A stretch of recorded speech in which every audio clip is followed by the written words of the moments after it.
ঢাকা থেকে নীলফামারী যাওয়ার পথে বগুড়ার সান্তাহারে নীল সাগর এক্সপ্রেস ট্রেন লাইনচ্যুত হওয়ার পর সেখানে এখন উদ্ধার কাজ চলছে। এই ঘটনায় এখন পর্যন্ত প্রায় অর্ধ শতাধিক যাত্রী আহত হয়েছেন। আর দুর্ঘটনার পর সৈয়দপুর পঞ্চগড় চিলাহাটি রুটে রেল যোগাযোগ বন্ধ হয়ে গেছে।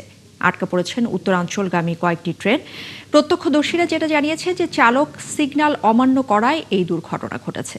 আর দুর্ঘটনা তদন্তে গঠন করা হয়েছে ৩ সদস্যের কমিটি। তন্ময় ভৌমিকের পাঠানো তথ্য এবং ছবিতে প্রতিবেদন।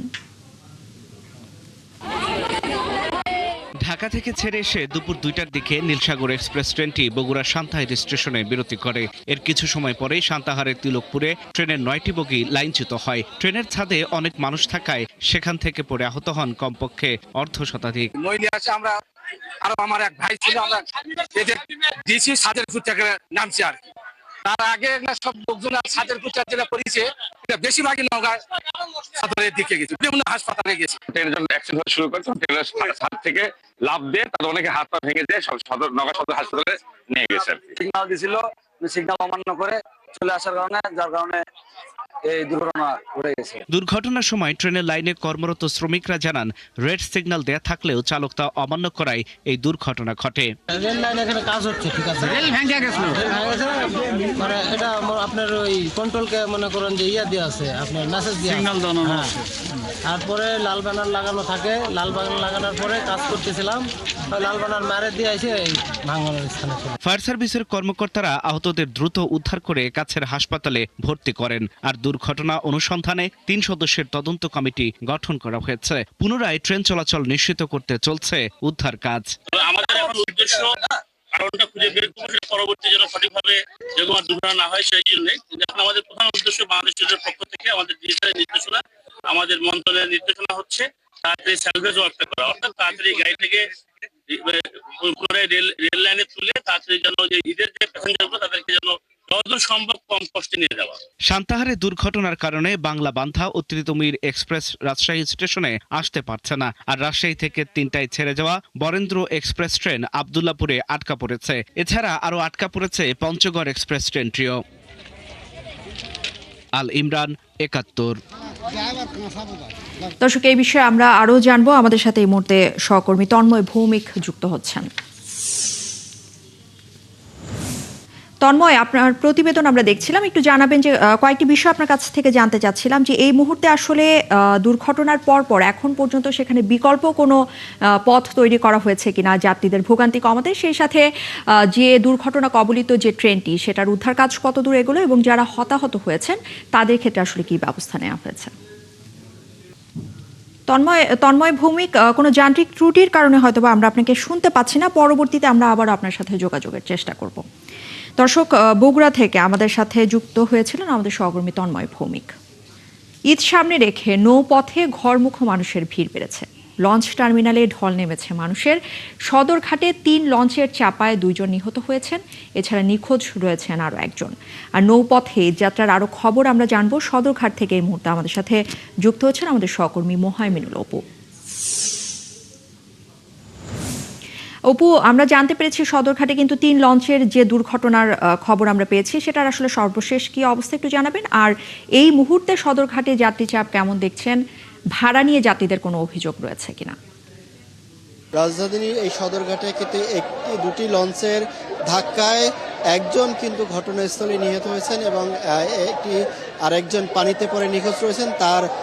তাকে কিন্তু ডুবুরি দল অনুসন্ধান করছেন এবং আরেকজনকে কিন্তু আহত অবস্থায় নিকটস্থ হাসপাতালে নিয়ে যাওয়া হয়েছে, এমনটাই কিন্তু বলেছেন ফায়ার সার্ভিস। তবে আমরা যখন এখানে যারা প্রত্যক্ষদর্শী ছিলেন তাদের সাথে কথা বলেছি, তারা যেটি বলেছেন, সম্রাট নামের একটি লঞ্চ, আসা যাওয়া একটি লঞ্চে যাত্রী, অর্থাৎ নৌকায় করে যাত্রী যখন এই লঞ্চে উঠছিলেন তখন কিন্তু পিছন থেকে আরেকটি লঞ্চের ধাক্কায় পিষ্ট হয়ে কিন্তু একজন অর্থাৎ ঘটনাস্থলে মারা যান। তার শরীরের অর্ধেক কিন্তু কাটা পড়ে।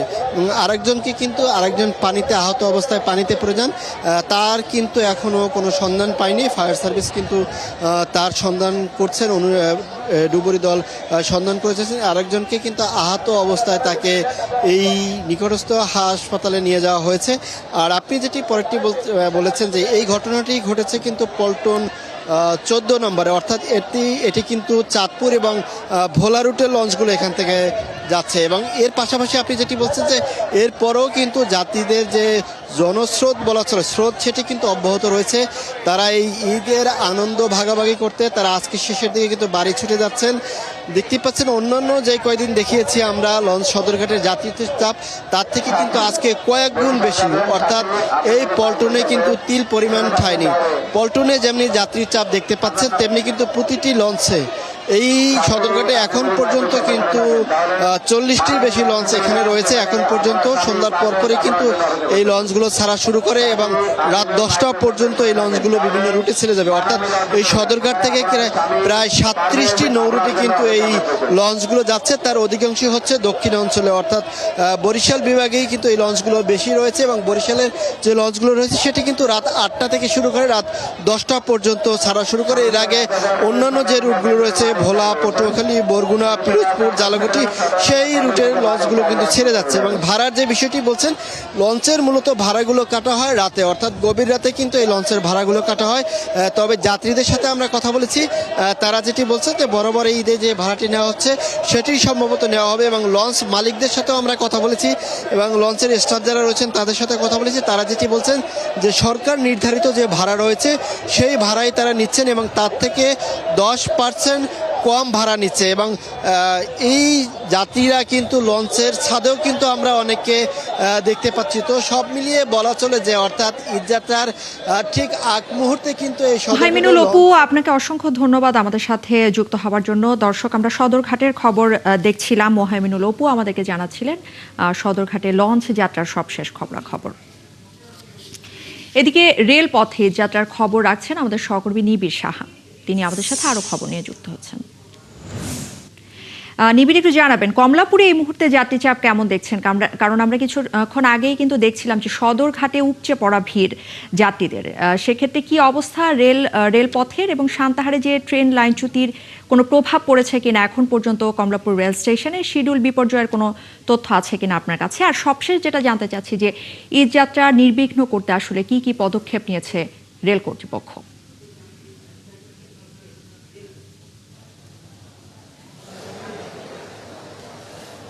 এতক্ষণ সদরঘাটে যে যাত্রী চাপ দেখলেন, ঠিক কমলাপুর রেলওয়ে স্টেশনেও কিন্তু একই ধরনের যাত্রী চাপ। এবং এখানে বলা যায় যে নারীর টানে যারা বাড়ি ফিরছেন তাদের যে উপচে পড়া ভিড় লক্ষ্য করা যাচ্ছে এই কমলাপুর রেলওয়ে স্টেশনে ঈদযাত্রার ষষ্ঠ দিনে। এবং সকাল থেকে সবগুলো ট্রেন যথা সময়ে এই কমলাপুর রেলওয়ে স্টেশন ছেড়ে গেছে এবং কোনো ট্রেন কিন্তু আসলে শিডিউল বিপর্যয়ের বিষয় সেটি কিন্তু কোনো ট্রেনেই ছিল না। তবে বগুড়ার আদমদীঘিতে যে দুর্ঘটনাটি ঘটেছে নীলসাগর এক্সপ্রেস ট্রেনে 9টি বগি লাইনচ্যুত হয়েছে, তার প্রভাব কিন্তু কমলাপুরে বলা যায় তেমন কিন্তু এখন পর্যন্ত পড়েনি। এবং রেলওয়ে কর্তৃপক্ষ কিন্তু কিছুক্ষণ আগে আমাদেরকে জানিয়েছেন যে সেই যেখানে দুর্ঘটনাটি ঘটেছে সেই দুর্ঘটনার কারণে শুধুমাত্র চিলাহাটি এবং পঞ্চগড় যে রুটটি রয়েছে সেই রুটটি বন্ধ রয়েছে। বাকি উত্তরাঞ্চলের যে বাকি রুটগুলো রয়েছে, রংপুর, কুড়িগ্রাম সহ অন্যান্য যে রুটগুলো রয়েছে সেগুলো কিন্তু স্বাভাবিক পর্যায়ে রয়েছে। এবং আরেকটি তথ্য রেলওয়ে কর্তৃপক্ষ দিয়েছে, যেটি পঞ্চগড় এক্সপ্রেস ট্রেনের যাত্রীরা যারা রয়েছেন তারা কিন্তু আসলে এবারের ঈদযাত্রায় বেশ খানিকটা তাদের ভুগতে হবে। কেননা তারা বলেছেন যে ট্রেনটি দুর্ঘটনা কবলিত হয়েছে সেটির কারণে পঞ্চগড় এক্সপ্রেস ট্রেন সেটি কিন্তু কমপক্ষে 5 থেকে 6 ঘন্টা কিংবা তারও বেশি সময় দেরিতে ঢাকা পৌঁছাবে, যার কারণে রাত 11টায় সেই ট্রেনটির ঢাকা ছেড়ে যাওয়ার কথা থাকলেও কিন্তু আমরা দেখতে পাচ্ছি যে সেটি কিন্তু যেমনটি আমরা জানতে পেরেছি যে ভোর 4টা কিংবা 5টা কিংবা তার আগে কিন্তু সেই ট্রেনটি ঢাকা ছাড়তে পারবে না। যার কারণে কিন্তু বলাই যাচ্ছে যে এই একটি ট্রেনের যারা যাত্রীরা রয়েছেন, অর্থাৎ পঞ্চগড় এক্সপ্রেস ট্রেনের যারা যাত্রীরা রয়েছেন তারা কিন্তু আসলে এবারের ঈদযাত্রায় কিংবা আজকে যারা যাবেন তারা কিন্তু বেশ খানিকটা তাদের ভোগান্তি হবে। এর ভোগান্তি লাঘবে রেলওয়ে কর্তৃপক্ষ কিন্তু রেলওয়ে কর্তৃপক্ষের পক্ষ থেকেও কিন্তু বলা হয়েছে যে ট্রেনের শিডিউল বিপর্যয় কিংবা কখন ছাড়া হবে ট্রেন, সেই বিষয়ে কিন্তু আসলে যাত্রীদের মুঠোফোনে মেসেজের মাধ্যমে কিন্তু বিষয়গুলো জানানো হবে। তবে সে অন্য রুটের যে ট্রেনগুলো রয়েছে সেগুলো কিন্তু নিবিড় সাহা, আপনাকে অসংখ্য ধন্যবাদ যুক্ত হওয়ার জন্য। দর্শক, আমরা সড়ক, রেলপথ এবং সদরঘাটের খবরাখবর জানছিলাম। এবার একটু সড়ক পথে ঘুরে আসতে চাই। সড়ক পথে যাত্রার খবর আমরা জানবো। রাজধানীর মহাখালী বাস টার্মিনালে আছেন আমাদের সহকর্মী মামুন হোসাইন, যুক্ত হচ্ছি তার সাথে। মামুন, একটু জানাবেন কি অবস্থা সদরঘাটের? আমরা কিন্তু এর আগে সড়ক পথের একটু অবস্থা জানাবেন। এর আগে সদরঘাট এবং রেলপথে কিন্তু আমরা দেখছিলাম যে যাত্রী চাপ অনেকটাই, তবে অতিরিক্ত ভাড়া আদায়ের কোনো অভিযোগ আমরা পাইনি। সেক্ষেত্রে সড়ক পথে কি অবস্থা এবং ঢাকা থেকে বের হওয়ার মুখগুলোতে এখন পর্যন্ত যানজট সৃষ্টি হয়েছে কিনা?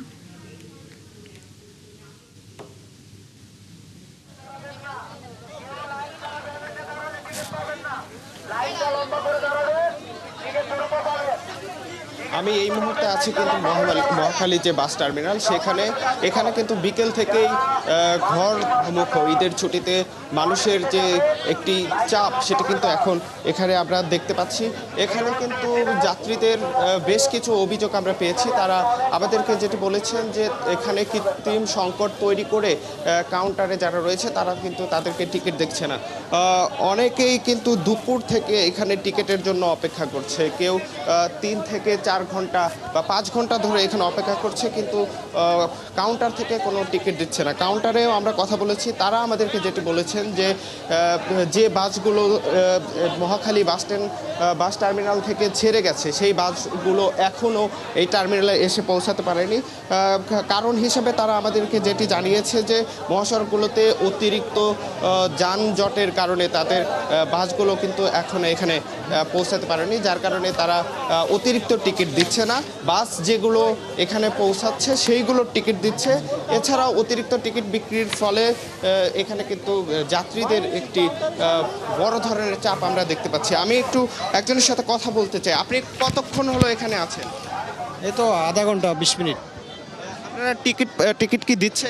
হ্যাঁ, টিকিট এই সামনে থেকে দিবে বলছে, আরেকটা কাউন্টার করছে আর কি।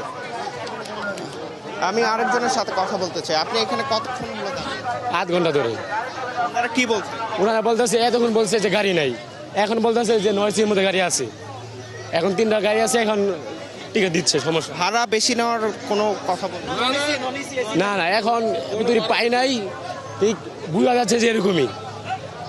উনি যেমনটি বলছিলেন যে আমি কিন্তু সামনের কয়েকজনের সাথে কথা বলেছি, তারা আমাদেরকে বলেছেন তারা দুপুর থেকে এখানে টিকিটের জন্য অপেক্ষা করছে। এছাড়া বিকালে আমরা দেখেছিলাম যে এক ধরনের কৃত্রিম সংকট করে বাস রিজার্ভ রেখেছিল, দেরিতে তারা টিকিট বিক্রি করছিল, যাতে করে পরবর্তীতে অতিরিক্ত ভাড়ায় সেই টিকিট তারা বিক্রি করতে পারে। এই ধরনের আমরা অভিযোগ পেয়েছিলাম। তারপরে বিআরটি এর পক্ষ থেকে কিন্তু এখানে অভিযান করা হয়েছে। তারাও কিন্তু এখানে বলেছে কোনো ধরনের অতিরিক্ত ভাড়ার বিষয়টি প্রশ্রয় দেওয়া হবে না। দর্শক, সড়ক পথে যাত্রায় বেশ কিছু অভিযোগের খবরাখবর কিন্তু আমাদেরকে জানাচ্ছিলেন আমাদের সহকর্মী মামুন হোসাইন।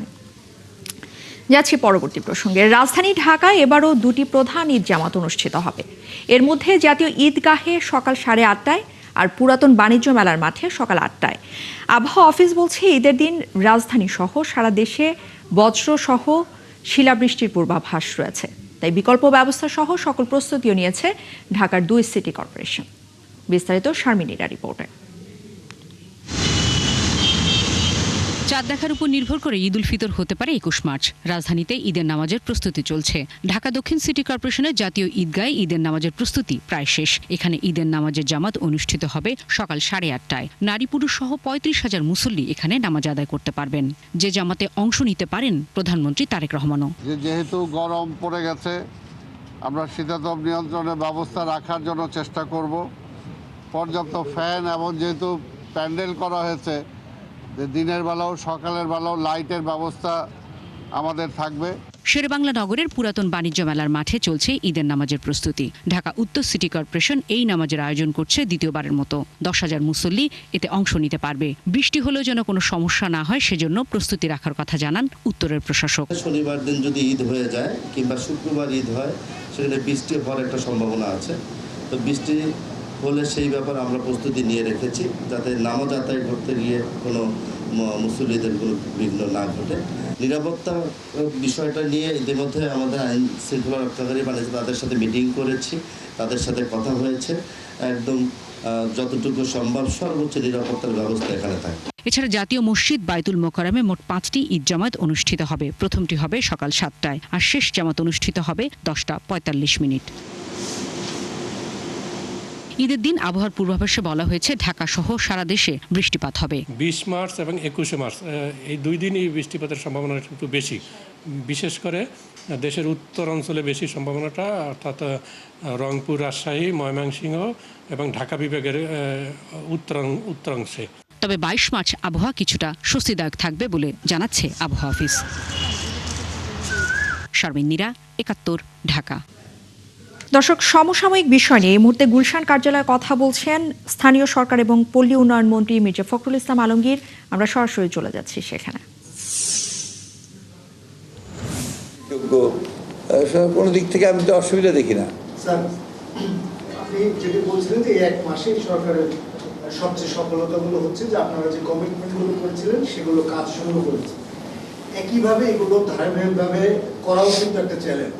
সেই ক্ষেত্রে যে মধ্যপ্রাচ্য যুদ্ধ এবং এর আগের সময়গুলোতে আমরা দেখেছি যে আপনি সবসময় বলেছেন যে অর্থনৈতিকভাবে ভঙ্গুর অবস্থা, রিজার্ভ নিয়ে নানা প্রশ্ন রয়েছে।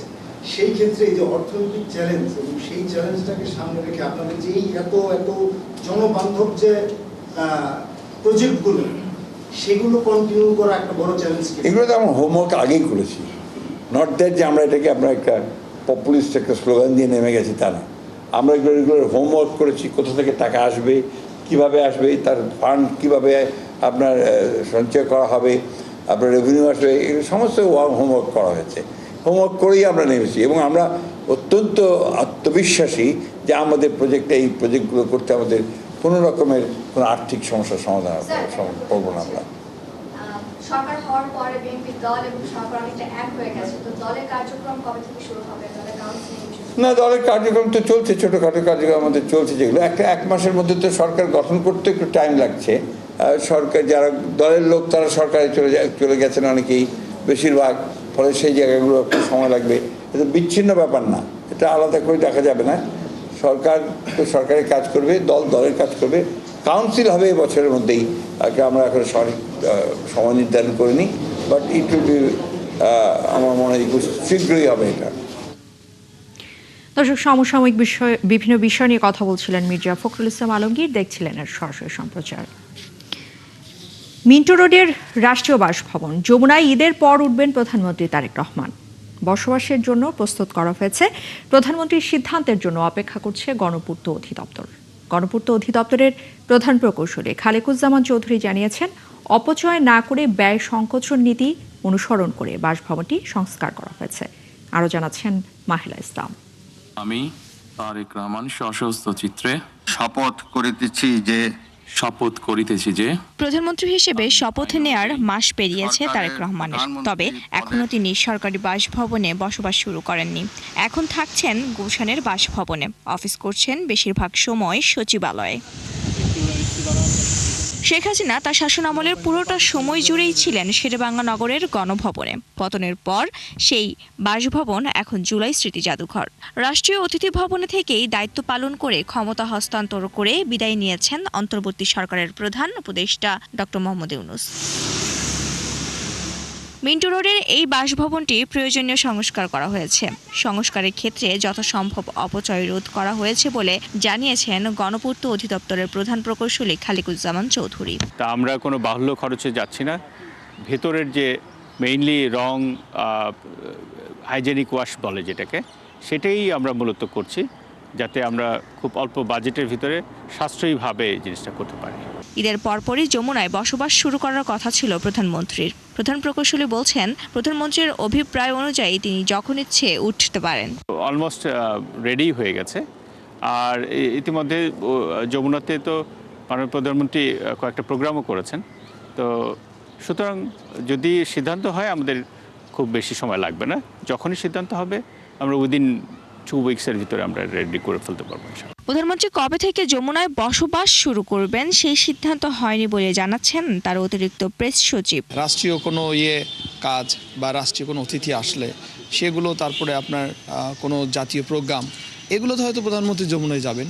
কারণ উনি যে বাড়িটি থাকেন ছোট্ট বাড়ি, আপনারা জানেন, ছোট্ট একটা বাড়ি, মানে একটা প্রাইম মিনিস্টারের বাসায় এটা মনেও হয় না, ছোট্ট একটা বাসায় থাকে। সেটা অবশ্য অল্পের মধ্যে আমরা যতটুকু পারছি তার জন্য তৈরি করা হয়েছে। এবং একটা জিনিস দেখলাম, সেটা হচ্ছে এই বাড়িতে উনি স্বাচ্ছন্দ্য বোধ করে। আর যমুনা তো বিশাল একটা ব্যাপার, রাষ্ট্রীয় এটাতে আপাতত উনি যাচ্ছেন না, এটা ঠিক।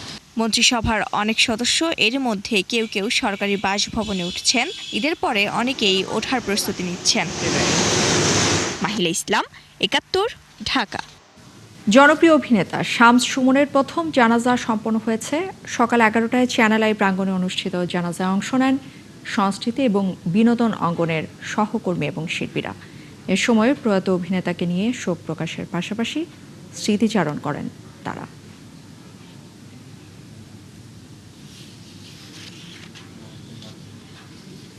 দর্শক, চলছে সংবাদ সংযোগ। সরাসরি সংবাদ ও অনুষ্ঠান দেখতে চোখ রাখবেন ৭১-এর ফেসবুক পেজে এবং সাবস্ক্রাইব করবেন ৭১ ইউটিউব চ্যানেলে। থাকবেন ৭১-এর সাথে।